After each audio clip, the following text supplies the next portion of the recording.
বাংলাদেশ বনাম ওয়েস্ট ইন্ডিজের মধ্যকার দ্বিতীয় ওডিআই ক্রিকেট ম্যাচে আপনাকে স্বাগতম। বাংলাদেশ বনাম ওয়েস্ট ইন্ডিজের মধ্যকার দ্বিতীয় ওডিআই ম্যাচের খেলাটি ওয়ার্নার পার্ক ওয়েস্ট ইন্ডিজ থেকে আগামীকাল সন্ধ্যা 7:30 সরাসরি সম্প্রচারিত হবে। বাংলাদেশ ক্রিকেট দল প্রথম ওডিআই ম্যাচে কিন্তু ওয়েস্ট ইন্ডিজের কাছে একটা বড় ধরনের হার কিন্তু তাদের হয়েছে আর কি।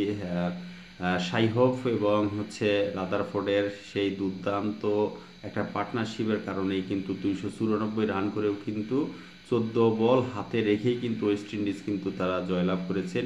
একটা দুর্দান্ত মানের ক্রিকেট খেলেছেন কিন্তু ওয়েস্ট ইন্ডিজ। বাংলাদেশ দলকে এখান থেকে অনেক কিছু শেখার রয়েছে। বাংলাদেশ দলকে অবশ্যই যারা টপ অর্ডারের ব্যাটসম্যান রয়েছে তাদেরকে ভালো করতেই হবে।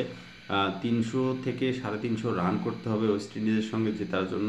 যেহেতু ওয়েস্ট ইন্ডিজেই খেলা হচ্ছে, তাদের মাঠ এবং তাদের পরিচিত একটা ওয়েদার, সেখানে বাংলাদেশের জন্য একটা একটা ডিফিকাল্ট বিষয় কাজ করে। বাংলাদেশকে ভালো ব্যাটিং করতে হবে, বোলিংয়ে কিছুটা পরিবর্তন নিয়ে আসতে হবে।